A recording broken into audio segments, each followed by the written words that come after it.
পরমপিতা পরমেশ্বর তিনি বিষয়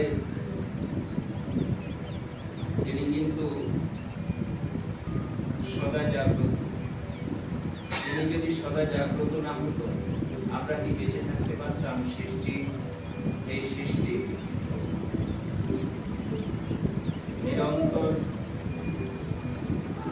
সৃষ্টি হয়ে যাচ্ছে,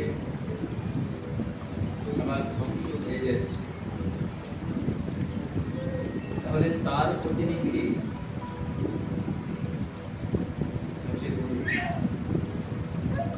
সাধকের বিষয়টা হচ্ছে সাধকের বিশ্রাম নাই, সাধকের বিশ্রাম হয় না। এই প্রথম অবস্থায় বিশ্রাম থাকে, কিন্তু এই বিশ্রামটাকে পুরো শেষ করতে প্রথম সাধনায় এই বিশ্রাম শেষ হয়। প্রথমে মনে রাখতে হবে সমদর্শন সাধনায় এই বিশ্রাম বিষয়টা, যারা সমদর্শনে সিদ্ধি লাভ করেছে, এই বিশ্রাম ব্যাপারটা সাধকের বিশ্রাম হয় না। পরমপিতা তিনি সদা জাগ্রত, সুতরাং তার প্রতিনিধি সদা জাগ্রত হতে হয়। কেননা সুর অনন্ত, তাই অনন্তের দিকে ধাবিত সাধকের মূল তিনি অসীম। আমরা সীমার মধ্যে আছি, তাই আমাদের পরিশ্রম হয়। এই পরিশ্রম দূর করবার জন্যই গুণের প্রতি আসক্তি সাধকের সমস্ত পরিশ্রম লাঘব করে। শরীরের পরিশ্রম আছে, গুণ অর্জনে সাধকের পরিশ্রম থাকে না। তখন যত গুণ অর্জন করে আরো বাসনা বেড়ে যায়। ওই প্রেমের ধর্ম যত পায় আরো তত যাচে, সাধকের ভিতরে সেই গুণটাই অর্জন হয়ে যায়। তাহলে যত গুণ অর্জন করে আরো বাসনা বেড়ে যায়, তাতে শক্তি বৃদ্ধি হতেই থাকে। তা অনন্ত ভাবে হয়, তৃপ্তি, প্রশান্তি, আনন্দ হতে থাকে। তাহলে সাধকের ভিতরে বিশ্রাম হয়। তিনি ক্ষুধাহীন তৃষ্ণাহীন নিদ্রার অভিজ্ঞতা অবস্থায় দিনের পর দিন জাগ্রত অবস্থায় সকলকে তিনি বিপদ আপদ থেকে রক্ষা করেন। তিনি তার কোন অবস্থায় কিভাবে উপাসনা করছে, সদা তিনি জাগ্রত অবস্থায় তিনি সজাগ থাকেন। তেমনি পরমপিতা যিনি প্রতিটা মুহূর্তে আমাদের সচেতন, তিনি এক মুহূর্তেও ক্ষান্ত হন না। তেমনি তার প্রতিনিধি। তাহলে যদি সাধক, প্রকৃত সাধক হতে চাও,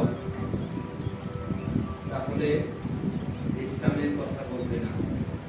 একটি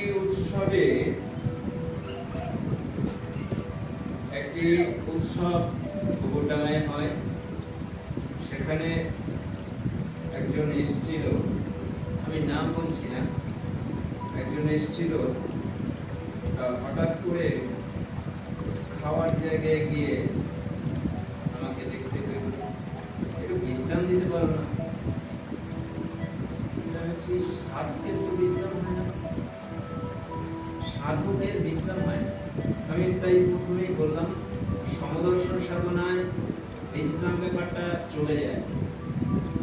যদি সিদ্ধি লাভ করে, তাহলে তার কোনো বিশ্রাম তখন থাকে না। তিনি সদা জাগ্রত অবস্থায় কালাতিপাত করতে পারে, তিনি পরমপিতার ধ্যানে সদা নিমগ্ন থাকতে পারে। প্রতিটা মুহূর্ত নিঃশ্বাস প্রশ্বাস বন্ধ হলে যেমনটি অবস্থা হয়, তেমনি ওই সাধকের ওই অবস্থা উপনীত হয়। তখন পরমপিতার ধ্যানে সদা নিমগ্ন থাকে। তাহলে ঘুম হলে, বিশ্রাম হলে, তাহলে পরিশ্রম তো আছে, পরিশ্রম আছে, বিশ্রাম।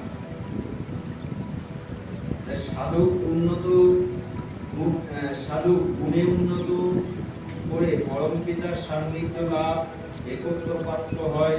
তখন নিত্য দর্শনে সাধক তৃপ্ত লাভ করে তখন তিনি সদা জাগ্রত হন। এই জাগ্রত তার মানে একটা ব্রহ্ম দর্শন করলে যতটা জাগ্রত না হয়, ওই শেখে প্রথম, ওই সমদর্শনে হচ্ছে শিখে যায়, তারপরে যখন একত্ব লাভ করে তখনও কিন্তু সদা জাগ্রত হয় না। সদা জাগ্রত কখন হয়? যখন নিত্য ব্রহ্ম দর্শন লাভ করে সদা জাগ্রত হয়, সদা জাগ্রত হন। এই জাগ্রত তার শিষ্যদের প্রতি নজর, অর্থাৎ অভেদ দ্বারা।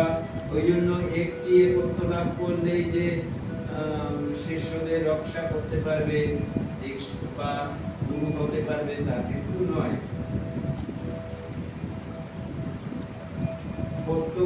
আচ্ছা, এই জগতে তার শিষ্যের প্রতি নজর অর্থাৎ অভেদ দ্বারা সদা প্রত্যক্ষ করেন, তাদের বিপদ আপদে এবং সদা উন্নতির জন্য নিয়োজিত থাকেন। তখন সাধকের মূল কাজ তার শিষ্যগণের পরম পিতার প্রতি অর্থাৎ গুণের প্রতি আসক্তি হয়, সেটাই গুরু অর্থাৎ আদিষ্টের কাজ। সুতরাং সাধক অর্থাৎ আদিষ্টের বিশ্রাম হয় না, কেননা সাধকের প্রথম সাধনা সমদর্শন সাধনা। সেই সাধনায় সিদ্ধ হলে নিদ্রাহীন অবস্থা লাভ করে, তখন থেকে তার শুরু হয় সদা জাগ্রত হওয়ার উপযুক্ত গুণ, তাতে গুণের প্রতি আগ্রহ বাড়তে থাকে। তাহলে বোঝা গেল যে সাধকের কখনো বিশ্রাম হয় না। তাই নানান জায়গায় উৎসব হচ্ছে, এই যে উপাসনাটা শেষ হলো এটাই সব জায়গায় শেষ হয়ে গেছে, কিন্তু আমাদের উপাসনা প্রধান হচ্ছে সারাদিনে যতই উপাসনা করো না কেন, কোথায় আছে কৃতকর্মে আছে, সারাদিনে যতই উপাসনা করো না কেন নিশীথ সময় শান্ত মনে উপাসনা করিবে। এটা যখন বলেছে তাহলে